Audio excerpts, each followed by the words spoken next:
The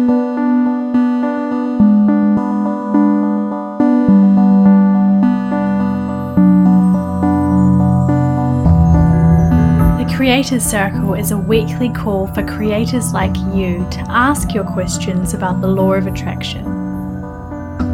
To get information on how to connect, please go to cocreationcoaching.org/creators circle.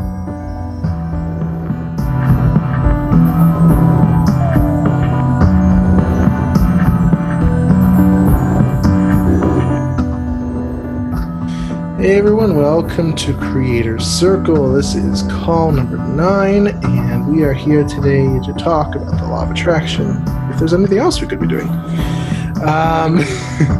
So, first of all, for those who are listening to this recording, if you want the transcript, you can sign up for that below. If you want to leave a comment on what we discussed today, you can do that. I just want to make a small little announcement.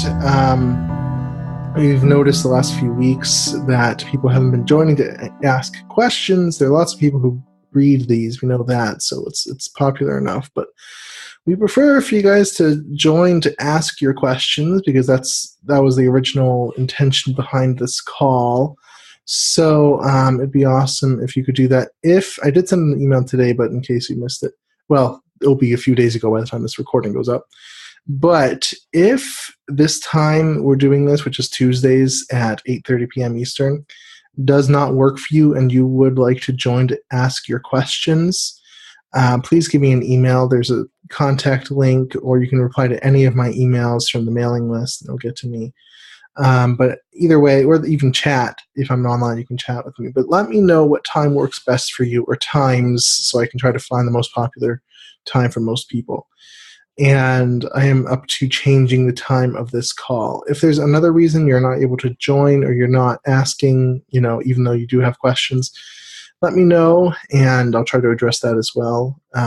If this call doesn't work for people, it's not something we have to do, but I thought it'd be a good idea. So I just want to see where you want to take it. So we'll just see how it goes from there. So, from there, I do have a topic I wanted to discuss today, actually. Actually, a few. And one of them, I was like, okay, should I talk about this in the call, or should I talk about it in the class? I will announce, oh no, it'll be too late by then, never mind. I won't announce the class because it'll be over by the time this goes up. So never mind. Anyway, well, I'm sure the class was very good. So, You're so funny. But I had two topics available, and one I'm not sure if I want to talk about here or not. So I'll start with the other one and see where it goes. I am taking this course, and I don't know if anyone listening to this. I know, Christine, you haven't, because I know you, and Justin, I don't think you have heard of this person. Have you heard of someone named Vishen Lakhiani? No? He's from Malaysia. He has this company called Mind Valley. And so I was, I got this notification on my phone recently from Amazon. It was for like Prime users. You get this free Kindle book. It was like Code of the Extraordinary Mind. Like, oh, that sounds cool. So I checked it out, and it was they were offering it for free. So I downloaded it because didn't have anything to lose. So I started reading it. It was from this guy, Vishen Lakhiani, and it was actually really, really good. I'm still reading it. But long story short, I ended up signing up for this course that he has called Become Limitless. And, he doesn't really mention the word law of attraction, or I guess the phrase law of attraction, a lot, but he describes what he does in such a way that that's what he means. He talks about being in a state of flow so that you can maximize the chance of, things working out for you, which is obviously the law of attraction, and things like that. So it's really obvious. One thing he mentioned that kind of made things click into place a little bit for me, because I'm always looking for ways of improving, my manifestations and whatnot. But one thing that really clicked, he has this idea of how to be in the state of flow. And he has two different things. Those two different things are being happy now, where you are now, and having a vision for the future. And it has basically 4 different, if you imagine like I'm sorry to get technical, like an XY graph, where it has like 4 quadrants. Yeah. And Justin, did you ever do that in school? I don't know how it works. Yeah. I mean, I did, and I'm totally blind, so I'm assuming you did. I did. Yeah. So if you imagine like 4 different quadrants and you have like an x-axis of happiness now and a y-axis of like vision of the future, it can be divided in like 4 different areas. And he divides it into these 4 areas as he calls, if you don't have happiness now and you don't have a vision for the future, he calls it a negative spiral. Because you're obviously, it's not a good place to be in. If you have happiness now but no vision for the future, he calls it the current reality trap, where you're kind of just going after, pleasures right now, but not really thinking about the future, not really being fulfilled, because fulfillment comes from long-term achievement, right? Mm-hmm. Then he talks about the third area, which is where I find myself in a lot, stress and anxiety, which is having not as much happiness now, but having a vision for the future. Okay. I think a lot of us do this, probably a lot of us find ourselves there, where like we're so focused. Yeah. So focused on what we want in the future that's like we're stressed right now. And so, and then the do a lot of mindfulness right now. And right. Focus on the future, yeah. And then the final quadrant is the flow state. He has a few different names of it for it. But basically both having happiness now in the moment and having a vision for the future. And he says that is the ideal state to be in for things to work out for you. And I realized, I think for myself, I haven't really been focusing on that as much as I should have, because I do a lot with tension, obviously, which is still very important. That's one of the most important parts of it. But you also have to have that present moment awareness and peace and satisfaction that, okay, I am where I am now, and it's okay, So, I mean, I know it sounds really simple, but it made me think about it a lot, because I don't think I do it a lot. I don't know about you guys, but I don't really do it too much. But he talked about, when he first started his company, and for the first year, it was like a game to him. He was really happy that it was just growing, and he was just acknowledging that, and didn't really need anything more, but he also had a vision for the future. And so everything really, really worked out well. And he always would get coffee and stuff, like with that money, right? Right. He'd get like $3 a day, and he'd get go to Starbucks and get a coffee with it.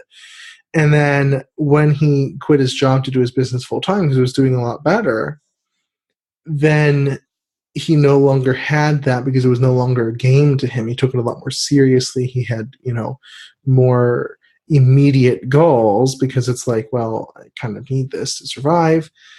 And so he lost that flow state. He lost that present moment happiness, and just was focused on making it work, having this vision for the future. And he did that for like 4 years, and it didn't work. And it really, really didn't work. And once he figured it out again, things started turning around again. So he was pointing to that as the main key to making all this work. And I know there are a lot of main keys. Like I talked about, persistence was the greatest key in the podcast last week, and that's true. But also, I think this is important, and I think we ignore it a lot. I know with the clients I work with, a lot of them are so focused on what they want that they're sort of ignoring what's going on now, and just being satisfied right now, day to day. So that really hit me as an important thing. Again, it sounds sort of simple, I think, but it's too often ignored. And it's a difficult kind of paradox, because it's like you have to have goals, but yet you have to keep your happiness separate from it. And that's kind of difficult, isn't it? Yeah, because it's like you're splitting your mind into 2 things. Like you have the present and being happy in the present, and then having the vision for the future. So it's kind of like, hard to do both, almost. Right. Then you're impatient and you want the future to happen. Yeah, I think so. And this is, I think, what I've talked about, what I've pointed to, and I've talked about not letting your ego get too involved and not letting not letting yourself try to do all this egoically or whatever, because that's really a big part of it. But, I think that it's extremely important. I think we tend to be on either end of the spectrum, because I know when I was into non-duality, especially if you read, like, not to pick on specific names, but Eckhart Tolle and people like that. Why are you picking on Eckhart Tolle? Because he does this. No, I know. I don't know much about him. Okay. I just messed. You just said something about not to pick on people. Yeah, well, and then I proceed to do it. That's why. No, I know. But Sarcasm. he says, "Be present in the now." I mean, it's the power of now and all that. And yeah, he wrote that. And Byron Katie, and you know how much I like Byron Katie. I like the work of the work that she developed. Mm-hmm. But her philosophy is basically, be happy with reality and don't try to change it, which is not what I believe, obviously. So we have these two people, and there are lots more, who say basically be happy now. And, that doesn't really work. And I've done that. I've tried that, and I've talked about my experience with that before with, like, enlightenment experiences. And it kind of kills off your desire, or you almost feel guilty for desiring something in the future. You know what I mean? Because it's like, I want something in the future, but I have to be happy right now. And then on the other end, you have the law of attraction, and how people often implement it is, oh, well, I know I don't like where I am now, so I'm going to change it, and I'm going to try to get all these other things, try to be a millionaire, try to have the perfect relationship, try to whatever. And that doesn't work either, and we focus too much on that. We want those things to give us happiness, those material things or whatever, and that doesn't work either. So when someone comes to us and says, yeah, want your goals, but don't let your happiness be attached to it, it's like, hey, what are you talking about? Yeah. Like, how do you do that? And I think that's one of the biggest secrets to spirituality. And I say secret not as like, oh, there are people out there who know it and won't tell the rest. I'm saying secret as one of those things you have to discover. The right thing, yeah. Right? Like, it's hard to do for anyone. It's hidden. It's a hidden truth. Right. Because it's almost so simple that it's not. Really, the way I've kind of always thought this, and I sort of do it, but I'm going to start, is you actually walk your path to the best, like you actually be your best self. Right. And then your goals will come. You'll just sort of flick your thought out there and you'll get them. But you do it by almost being an empowered mystic, not necessarily trying to, do the intensely go for everything, but sort of clean everything up, and then be your best self at all times, and then your goals come. I just think it's hard to teach. That's kind of why. I mean, I don't know, but this guy might have a better way of actually presenting it. So. Oh yeah, he's definitely more deliberate than that, and I like to be more deliberate than that because I get bored. I get bored of that kind of path. Yeah. Okay, so that is so what I meant, and I think this guy has a better way of teaching it, because I don't think I actually explained it exactly. It's a deliberate path. It's a deliberate methodology that you actually use to do it. And then when you want a desire, you actually still create that desire, but you just don't live from one law of attraction desire to the other. I mean, you don't do that. And I think that's just a hard way to go. But yeah. Well, it's what I found is that you have to be very Taoist about it, if that makes sense. You know what I mean? Like, you've read the Tao Te Ching and how it's always... Yeah, but that's not how I use it. But yeah, I see what you mean. The Tao Te Ching is all about, like, for example, the strongest tree is the one that's flexible. Right? Yeah, I don't quite do it like that, but I know what you mean. I love the Tao Te Ching. I read the Wayne Dyer version of it. Right. Man, that was great. But what I mean is... basically that, how can I explain it? That's the hard part. When you're trying to change reality, if you go in with ego and try to do it, it's this really forceful, really intense, like, I'm going to make this happen. And it doesn't work. I'm not even going to say it tends not to work. It just doesn't work. If it does work, it'll be sabotage. It'll not be how you wanted it to be. It just doesn't work. What I mean by being Taoist about it is that you go in and you admit what you want. Yeah. But you take a soft approach. Yeah, I got you. Where you almost kind of suggest. Remember how I used to talk about a few months ago about not going against the flow, but being in the flow and then directing the flow. Yep. And that's sort of how I see it. It's this both and sort of approach where you're not just going with the flow and being happy wherever it goes. Yeah. You're entering into the flow because that's where the power is, and then very subtly directing it to where you want to go. So if I say, I want, let's say, more money or something, and if I just intend that and I affirm it every day and visualize it and just say, I'm going to get this thing and it's going to happen, it's egoic and it's just not. But if I go within and, feel the flow, and it's hard to explain it, but feel the flow and suggest an alternate reality, so to speak, in a way that's very soft, very gentle, then the universe tends to go there. And then,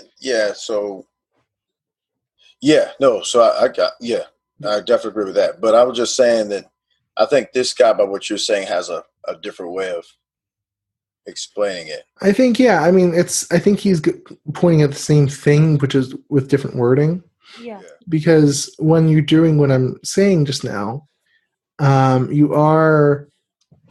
we need like a word that means detached, but not detached as in not desiring it. Because when we say detached, I've gotten hung up on this word before where it's like, oh, I can't want it, then I have to be detached. I have to literally not care if it happens or not. That's not it. It's this detached as in I will be okay. But surrender, maybe? Yeah, but even that is not like quite it. Yeah, it's just we don't really have an English word for it.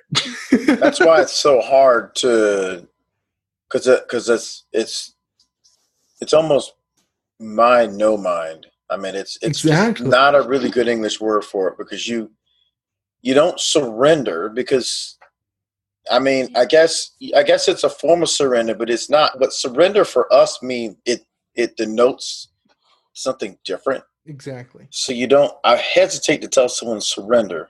Right. Because then they surrender and they don't care anymore. Right. And then they wonder what happened. Yeah. And so but detached, you don't want to go, I don't want it, because then the universe says, oh, okay. So it's more of, and I didn't necessarily, Byron, Katie, and the other ones are like, be happy now in reality. Now, but how do you change it if you really want something? Exactly. Or maybe be happy now and it'll change, but will it? I don't know. If you remember, I mentioned the energy experiment a few months ago, where if you, and I do this to Christine like all the time. Oh my God. Where if you're trying, let's say you ask someone to resist you and you're trying to push their arm or whatever, any part of their body. And if you just do it egoically, it sounds weird. If you just do it through raw force, now, if you're stronger than them, then you might win that way, but it's going to take a lot of effort. If you do it the Taoist way I'm talking about, and I wish there was a good way of explaining it, but there's just not, but you kind of relax into the energy of it and suggest that it's going to happen within yourself, then when you move with it, it just happens. And there's we've tested it over and over and over and over again. So, I mean, we play this game, like these sorts of games all the time with, an arm, or like her head. He does it to my head. Yep. Yeah. And, pushing against her head or something. And it's a really weird thing, but it really does work. And it's something that David Snyder's talked about, but I've known about it since before then. But I'd love to see you do it to Justin and see if he can. That'd be hilarious. I'd laugh. You and Justin big energy bots. Because all you're doing is we do it to you relax inside. You push from inside yourself first. Exactly. You just sort of you become. I've the way I've described it on the blog is instead of trying to push, you become one with that energy of that person. And if you're one with the energy of that person, there's no pushing because there's not two individuals. There's just one. It feels like they're pushing you. It really does. Yeah, it does. But I think he's pushing me. They are, but they're going. Everybody's sort of. You're causing their energy to go where you want it to go, and you're sort of synchronized. Right. If he were to resist and become one with your energy, you guys would stop in place, and then it would just like you, and then it would be. You would hold each other up. It'd almost be like leaning on each other energetically. Right, yeah. Huh. So it's a weird technique, and I don't know why it works, but it's the same thing with the law of attraction. This is what I'm trying to talk about, where you don't push against your goals, but you join with them and just know where you're going. And if I could teach everyone just that one little thing, I don't think anyone would have trouble anymore. I really don't. Because that's it. Right? That's it. I mean, it's just, that's it. And I use this, and I'm going to try to explain it more in the class tomorrow, and I'll talk about the zero state, but kind of in a deeper way than I've talked about it before. But I use it with healing, this sort of extended version of what I just talked about. I use it with manifestation. I use it with everything. And it works. You know what I mean? It works. I don't know how to explain it. That's the bad part. I'm going to do my best tomorrow. But you know what I mean? If I could teach everyone that one skill, then we'd be golden and everyone would know how to do it, and then I'd be out of a job, I guess, so that wouldn't be too good. But oh, trust me, you could teach it and people could screw up because I cannot do your technique. I've tried and I cannot figure it out. I don't know how to explain it. I can feel what you're doing, but I can't replicate it. And everybody has a difference. There's a sweet spot that you hit. So for everybody it's like, so your sweet spot might be a little different than hit. You're still doing the same thing, but it's kind of like, you'll see it with athletes. It's just like my sweet spot on the field or on the court is just a little bit different than yours, but we may shoot almost the same jumper or do almost the same. So that's kind of, it's finding your sweet spot is what you're teaching people to do. It's great, actually. It's finding their center. It's finding that stillness point that most people just don't know exists. And I know I'll tell a quick story. I might have told the story before, but I don't remember. I'll tell you. I had my first real awakening experience in 2011. Oh, yeah. Oh, I love this story. I don't think... And Christine was right there. We were in Johnstown, my hometown, staying with my mother over spring break. And we were just hanging out in my bedroom. I know it sounds weird, but we were just talking, seriously. And... we promise! And we were just talking, and it just happened where everything disappeared in me. Like I just disappeared with, for myself. That doesn't make any sense. The I just disappeared, and it literally lasted for like 2 months. And with that came this skill of just being at the center. And when I did that, the first perceptible outcome of that is like when I would, give Christine a massage or something, the knots in the muscles or whatever would just melt away. And I can still do that. And I lost it for a while afterwards, and then I got it back. No, you didn't. You always could do it. No, there was a time where I couldn't do it. Oh. Yeah. And then it came back a little while later. But it was like when I would give her, and I still do this, she begs me to do it. I call it energy massage. Where the knots will I use very little pressure. And it feels like a lot. It hurts. Everything just shifts. And then later on, I think this was afterwards. I was able to do, like, if her lower back was out of alignment, I would just put my hands like along her waist and everything would just shift. And you would feel the shift. You literally feel like the rotation. Dr. Versendahl could do that. What's that? Dr. Versendahl could do that. I don't know who that is. So you know what I mean? Like, things like that would happen. And it would all be from being in this I describe it as the zero state. And it's the same sort of state I always accessed when I learned about matrix energetics. You know about that one, Justin? You've mentioned it, but I'm not sure what it is. Yeah, that's a really good one. You were always good at that too. Same sort of state, but it's just something I accessed once that awakening experience happened. And I don't know how to express it, though. And I've tried for probably years. And I've gotten close sometimes, but it's just one of those things you just have to experience. But anyway, there must be a way you can teach it, though. I don't know. But that is how it, when it started for me, when I started being able to access it. And a while later, I talked about this experience when I would be able to, like,